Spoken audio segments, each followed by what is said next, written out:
Good afternoon, ladies. I am sorry, but we have had no end of technical difficulties today. Um,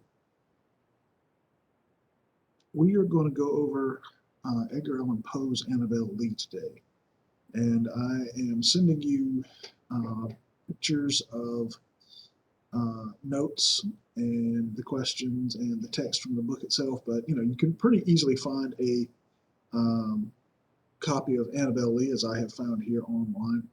And we're just going to go over it together and talk about the symbolism of the poem. And, then you guys can work on the questions afterwards. And of course, if you have any questions, just contact me and we'll see if we can work them out.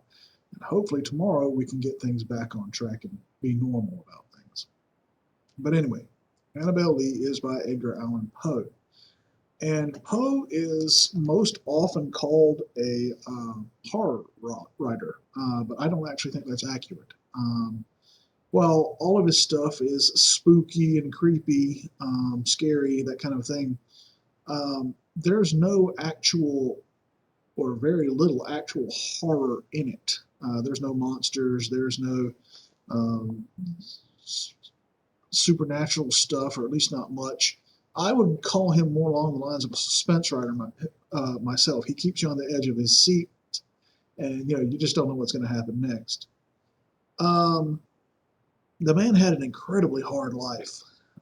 It's like the universe just dealt him every bad card in the deck. Um, he was born to actors. Um, his father ran out on him when he was a baby. His mom died shortly thereafter. He was taken in by a friend of the family, a tobacco merchant named John Allen, hence Edgar Allan Poe. Um, Allen gave him a good life, sent him to good schools, boarding schools for the most part, sent him to West Point, the U.S. Military Academy, which was considered one of the best schools in the nation at that time. But Edgar possibly had a lot of psychological issues. Some people think maybe bipolar or manic depressive. We don't know for sure. But he had definite problems with authority. He had definite problems with drinking, and he had definite problems with gambling. And he invariably got kicked out of every single school that Allen put him in. He and Allen took to quarreling, and ultimately Edgar struck out on his own. He was in the army for a short time, but got kicked out again for drinking. Worked for a number of magazines and newspapers. Um, During his own life, he had some success as a poet and a writer. We give him credit for inventing the modern short story and for inventing the modern private detective story. He beat Arthur Conan Doyle and his creation Sherlock Holmes by about 30 years or so. Yeah, no one really knows or know there's most people know the character of Sherlock Holmes by name, but I'm willing to bet you don't know the name of Edgar Allan Poe's private detective. Um, he continued to wander through life, city to city, job to job, and he finally hits rock bottom sometime around 1835 or so. Um, he's taken in by his Aunt Maria. And for the first time in his life, or one of the few times in his life, he actually does get some care and comfort. And he's able to focus on his writing, and he's actually able to sell some of his work, and he's able to get a little bit more notoriety. But it's not enough to really have good success. They're barely keeping their heads above water. Um, One arguably good thing, and I do say arguably because it's a pretty controversial thing, uh, that happens to Poe during this time period is he falls in love with his cousin Virginia, Maria's daughter. Now, yeah, his Aunt Maria's daughter. So this is his first cousin. It gets better. Poe is 27, and Virginia is 13. Yeah. Um, Now, in this time period, the 1830s or so, um, it was not uncommon uh, for a older man to marry a younger woman, but usually we're talking within 10 years or so. Um, a man of 40 would marry a woman of 30, a man of 30 would marry a woman of 20, like that. Um, More than that was considered a little unusual. Um, Poe is 14 years older than Virginia, obviously. And nobody married their first cousin. You can make all the jokes you want about West Virginia, but yeah, mar- you know, by this point, even marriages to more distant cousins, cousins with which there are no blood relation, that's not really done anymore. That was done, a few hundred years earlier in Europe, usually amongst royalty to try to keep money and power and property within a family. But by this point, nobody does it. So there were many raised eyebrows about Edgar Allan Poe marrying his 13-year-old first cousin. Um,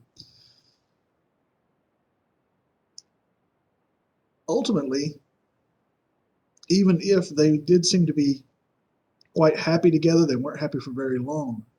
Um, in 1842, Virginia contracts tuberculosis, a lung disease. Basically, your lungs fill up with fluid, particulate matter. It's very contagious. And in 1842, there's no cure for this. Basically, what they did was they would ship you off to a sanatorium, a hospital, basically just designed to hold tuberculosis victims and keep them away from the healthy public so they didn't spread the disease. Um, I guess in a way, it's kind of like social distancing, only more extreme. Um, she survived the disease for 5 years, but ultimately she dies in 1847. She's 25 years old, and it absolutely devastates Poe. Um, when he dies, it's like the last nail in his coffin. He's barely able to get her buried. He was broke. Some friends intervene and arrange for her burial. And almost immediately after she is buried, he takes a nosedive. He gets sick and he never really recovers. He drinks himself to death, is the theory of a lot of people. He was literally found in the gutter in Baltimore in 1849, eat up with pneumonia, and died shortly thereafter. Um, Virginia is the subject of many of his poems, but probably none more so, to my mind, than Annabel Lee. Now, Annabel Lee is what we call an allegory, an entirely symbolic work. This thing basically is about Virginia Poe and their relationship together and her death, right? And we're going to go over this as we go through it, right? And it begins. It was many and many a year ago in a kingdom by the sea that a maiden there lived whom you may know by the name of Annabel Lee. This maiden she lived with no other thought than to love and be loved by me. It actually does sound like a fairy tale the way it starts off. It was many and many a year ago in a kingdom by the sea, long, long time ago in a kingdom far, far away. The speaker, the poet, says that he fell in love with Annabel Lee, and they had no other thought in the world other than to love each other. Right? The second stanza. I was a child and she was a child in this kingdom by the sea. But we loved with a love that was more than love, I and my Annabel Lee, with a love that the winged seraphs of heaven coveted her and me. All right, notice how it emphasizes I and she. A lot of people think this reflects Poe's relationship with Annabel. Um, Let me see if I can change up what we're sharing here. Okay, I hope you guys can see this. Um, First off, like we said, Annabel Lee is Virginia Poe. And the line, I was a child and she was a child, this obviously reflects back on the fact that she was 13 years old when Poe married her. Some people believe that this was a situation where Poe was looking at the world through her eyes.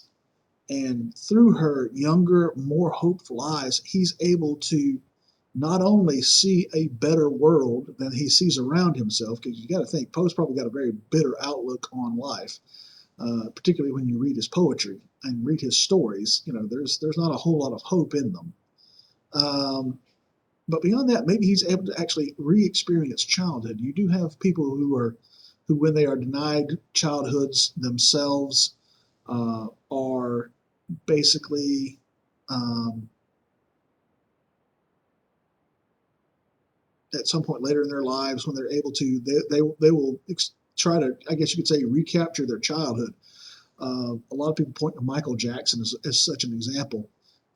His father put he and his brothers and sisters to work as performers, the Jackson Five, and they were put through pretty brutal schedules of performances. And they were doing a lot of things that teenagers and young adults should not be doing at the ages they were doing them. The father was also apparently pretty abusive physically and verbally. And then later, Michael Jackson, when he's the king of pop, he buys for himself Neverland Ranch, which is a combination of amusement park and zoo, and invites children to come and play there. So there's a lot of people who raised eyebrows at that, and then there's all sorts of conspiracy theories, that there's no proof of, but people always bring up. All right, let's continue. Okay.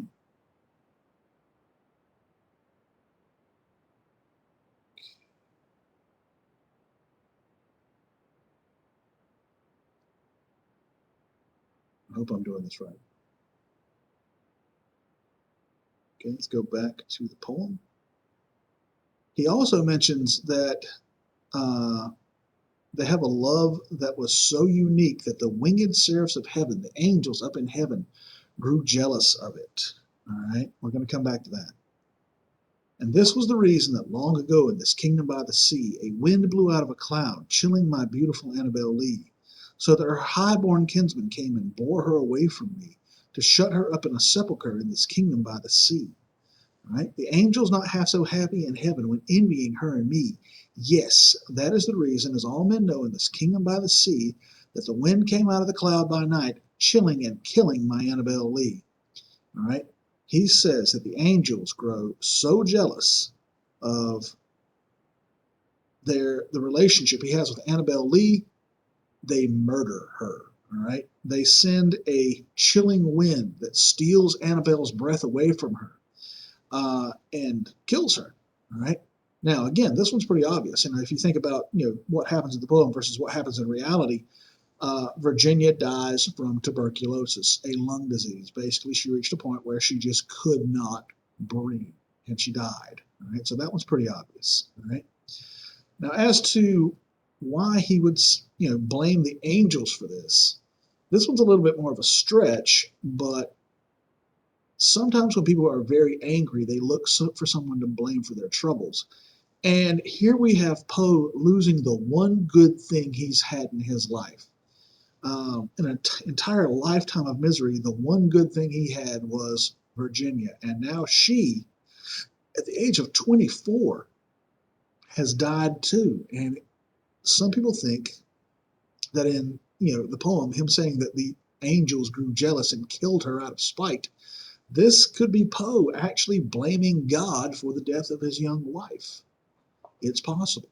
All right, let's continue on. But our love, it was stronger by far than the love of those. Wait a minute, skip something. Oh, yeah, I did. Sorry about that. It also mentions that when she dies, her high-born kinsman came and took her away from the poet. They took her body away from the poet. Now, in real life, this is another one that's pretty easy to see. When Virginia died, Poe was just about broke and he could not afford to bury her. She was probably going to be buried in a pauper's grave, a homeless person's grave. And instead, friends of theirs intervened and basically allowed Virginia to be buried in a family tomb. A sepulcher is an ornate tomb, almost like a small building in which the body is placed inside its casket. In such a tomb as this is what Virginia Poe was buried in. So, this is very obvious connective tissue to see. All right. Continuing on. All right. But our love, it was stronger by far than the love of those who were older than we, of many far wiser than we. And neither the angels in heaven above nor the demons down under the sea can ever dissever my soul from the soul of the beautiful Annabel Lee. He speaks of how people did not understand their love. Older and wiser people did not understand their relationship. And again, this one is easy to see connective tissue in the symbolism. Think of it, a 27-year-old man marrying his 13-year-old first cousin. Again, like we've already said, that even in 1842 did not fly. And you can imagine how their neighbors and friends and people who knew what was going on would react to that. So a lot of people think this is him talking about how people rejected his relationship with Virginia. All right. For the moon never beams, but without bringing me dreams of the beautiful Annabel Lee, and the stars never rise, but I feel the bright eyes of the beautiful Annabel Lee. And so all the night tide I lie down by the side of my darling, my life and my bride, in her sepulchre there by the sea, in her tomb by the sounding sea. Everything in the world reminds the poet of Annabel Lee. The moon gives him dreams of her, and the stars shining in the sky remind him of her eyes. And he's so wrapped up in the memory of her that he has to be near her. So of a night, he goes into the sepulcher and he lays down by her tomb so that he can be near her. All right. In a way, I guess you could say it's kind of romantic, but mostly you're sitting here like the dude needs help. There's no evidence to suggest that Poe did anything like that. He wouldn't even look at Virginia's body when she was dead because he wanted to remember how she was when she was alive. And when he realized he had no images of her, he commissioned someone who knew them, who was a painter, to paint a picture of her so that he would have something to remember her by. All in all, a very strange little poem, very typical of Poe's work, and obviously very autobiographical of his life and his relationship with Virginia. I hope you enjoyed it. If you have any questions, please contact me, email or text, and we'll see if we can work it out. And hopefully tomorrow we get back to normal. Thanks, and have a good night.